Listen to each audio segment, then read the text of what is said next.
Joseph Bondi with us. We want to welcome him. He is also from Amsterdam, and he's going to talk about international cannabis law year in review with focus on the burgeoning export economy. We want you to put your hands together for Joseph Bondi. Hi everybody, thank you very much. I'm going to set up my computer so we can go through some slides. But what we're going to talk about essentially is the year in review since I was here last year, talking about what's happening particularly in Jamaica. And so if I may just plug in 1 sec.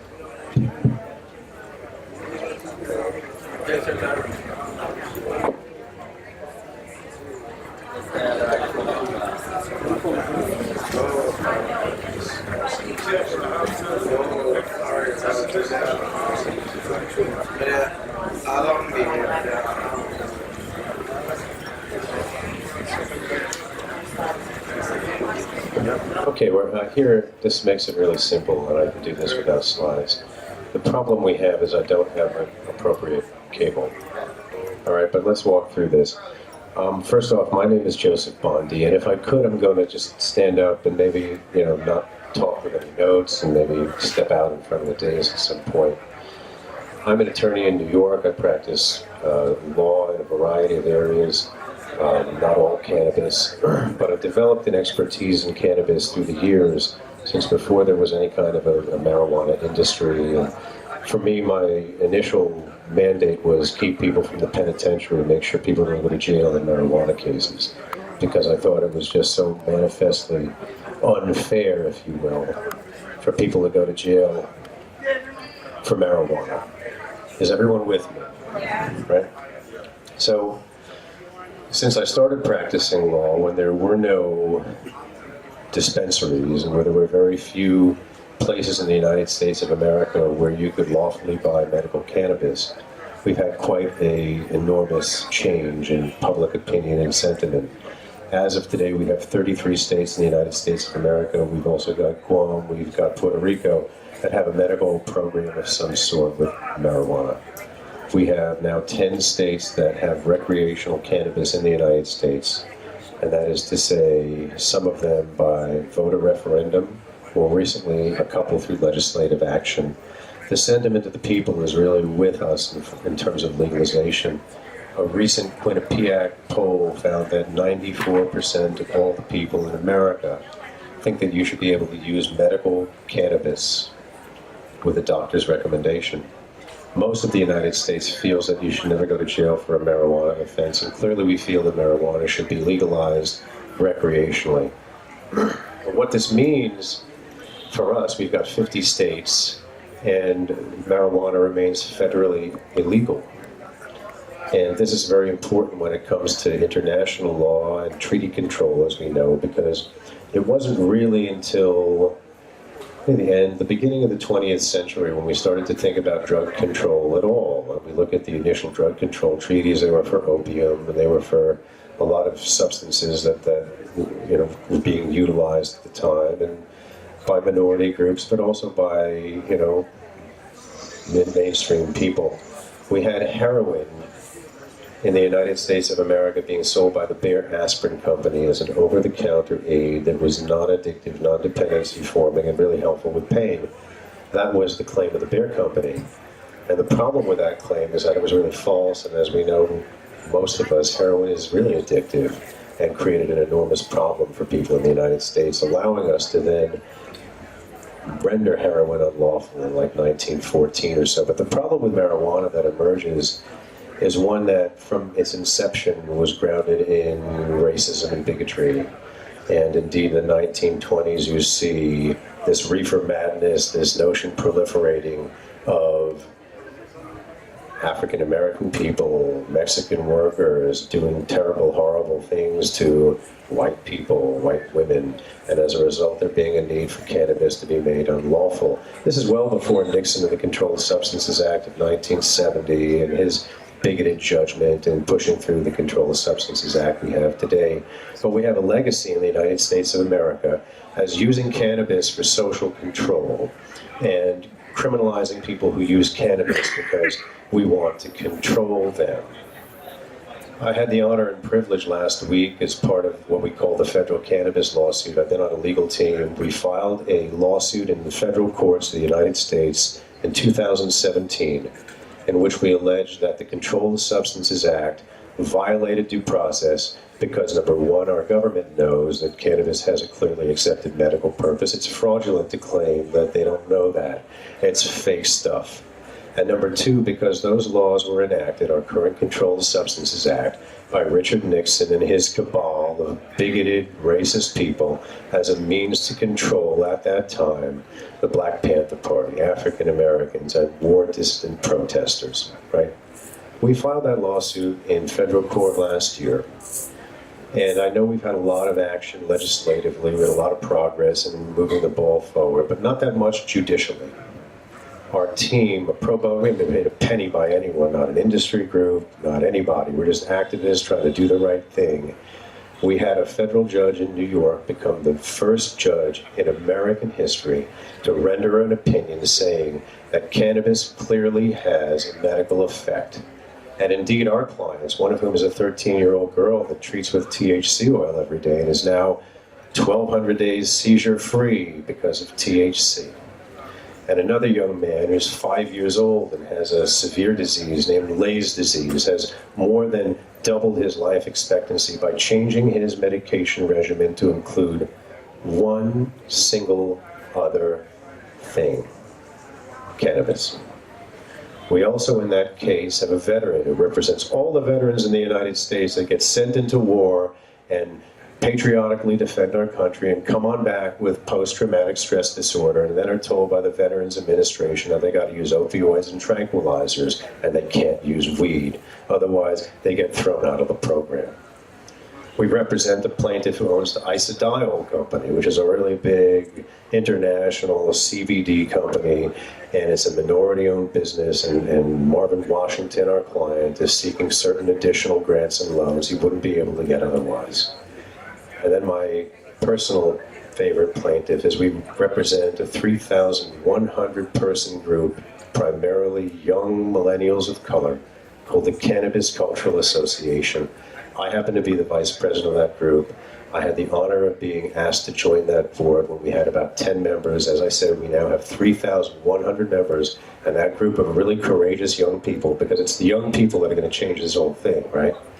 Our mandate is, may there never be disparity of enforcement against communities of color in cannabis cases. And furthermore, may everyone have a seat at the table in cannabis industry so that nobody is excluded, right? That's the mandate. So we sued the government, as I said, and just this week in the appeals court, our judges on Wednesday asked, what if we were to take judicial notice of the fact that cannabis clearly has an accepted medical use? Well, judicial notice is this term of art for lawyers, meaning the court accepts as true. If the court accepts that as true in our case, then DEA will be compelled to reschedule cannabis, which is a great thing. All right, a great thing. Thank you. But my fear is this: we all reschedule, legal, decriminal. Legalization is better than decriminalization, right? Decriminalization, you still get a ticket, you still face law enforcement, you still got to go to court. Maybe you get like picked up and released. Your life is still disturbed, right?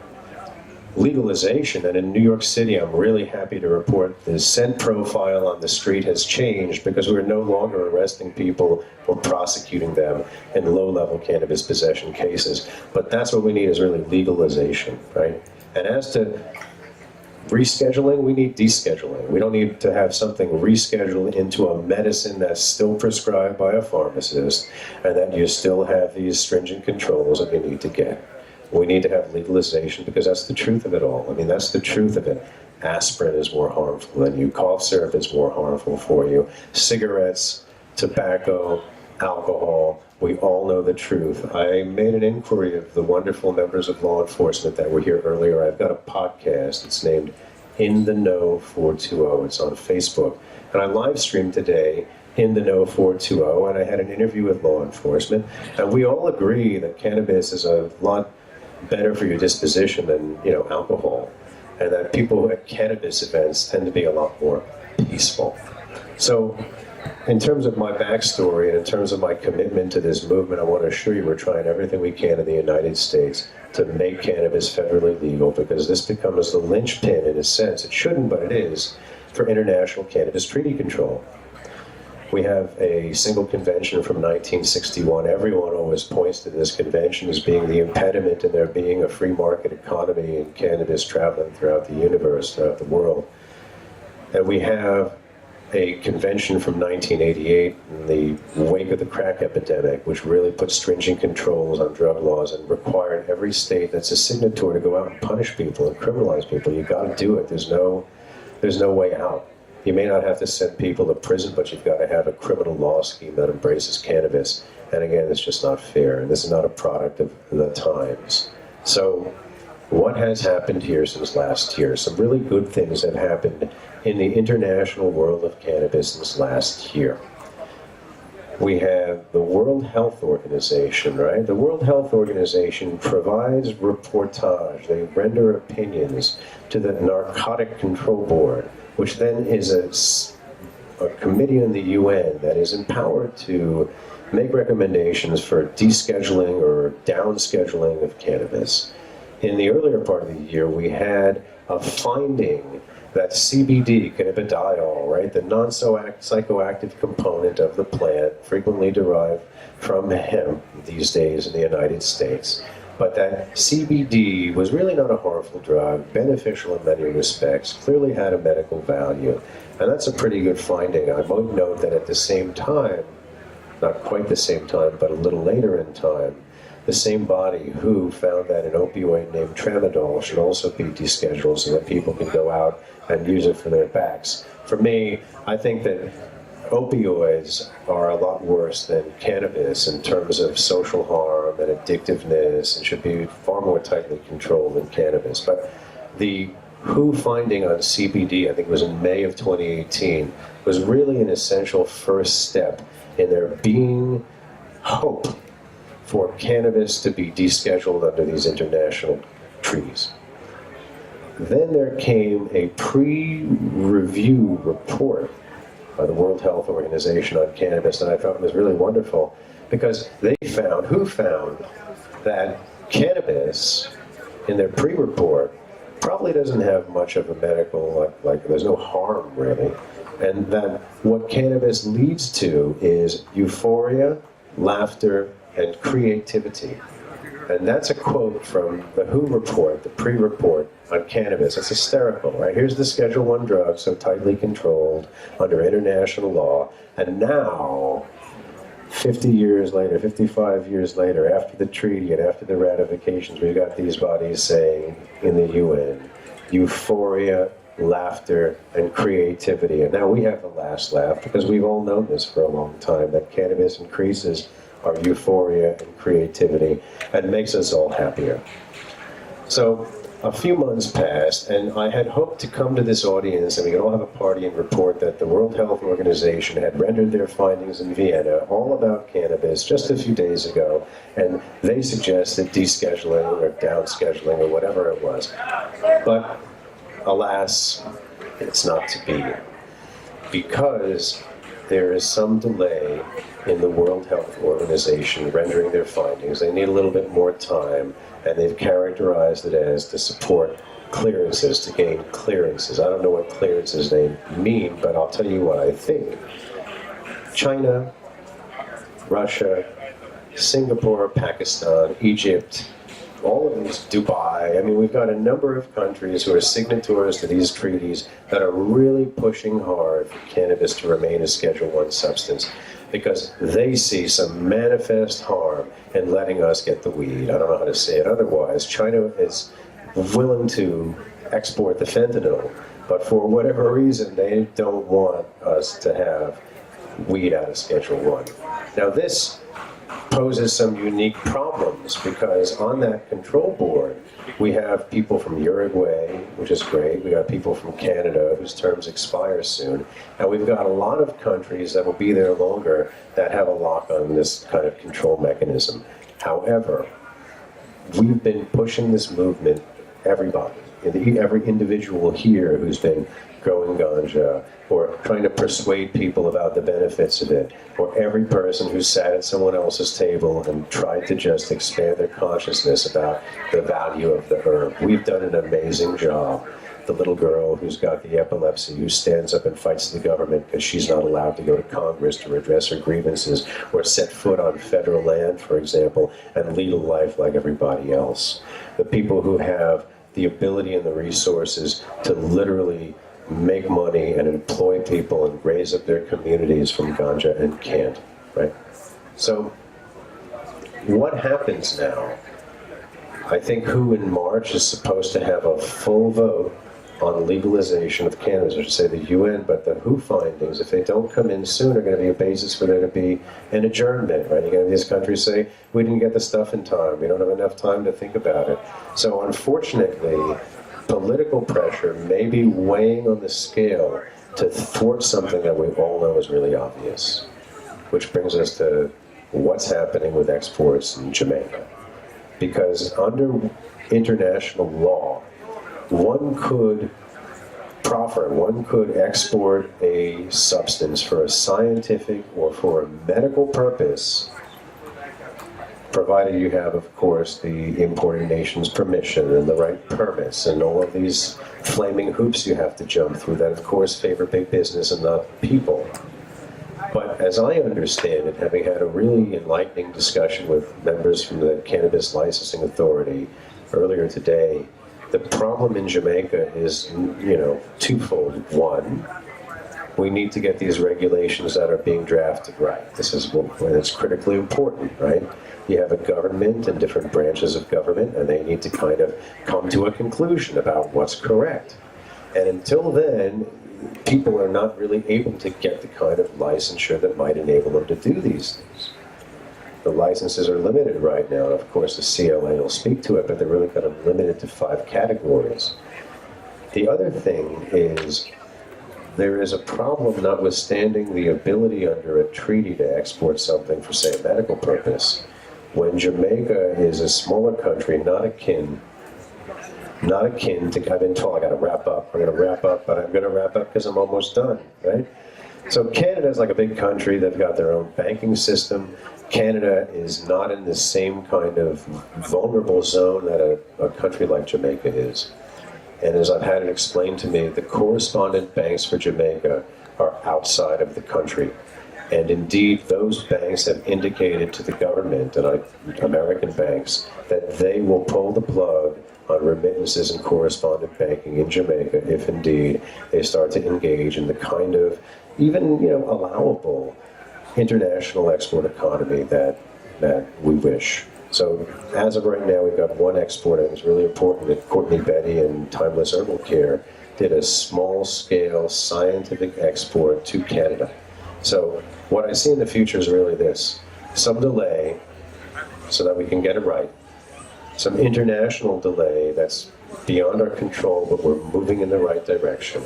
A consensus from every person that I've spoken to here that things are improving in Jamaica, and some promise. And as I said, things like law's a little bit slow and things move incrementally, but we're all in the right direction, and I feel as though we're all making a lot of progress. I wish I could report a freer economy now, but I see that there's a light at the end of that tunnel. Thank you very much. If anyone's got a question, I'm happy to answer. Yes, sir. If something is illegal, two-thirds of the states think that it is legal, then it's overridden by the federal, or the states override the federal. That's a good question. There's a federal government that makes federal laws, and each state has individual laws, but you raise a good point. The more states that legalize it, the less of a basis there is for there to be a federal law that continues to make cannabis criminal. Anyone else? Two-thirds is the threshold. There's no threshold. No threshold, but we're approaching what I'll call the tipping point instead. All right, everybody, thank you very much. All right, we want to thank Joseph Bundy from Oaksterdam for his talk on some of the legal concerns he's saying not rescheduling, but really de-scheduling. And happily unfortunately you can't report that who is with us on this, but who is who? I mean, we'll show them eventually. We want to thank Joseph Bundy again, asking you to give him a seal of round of applause.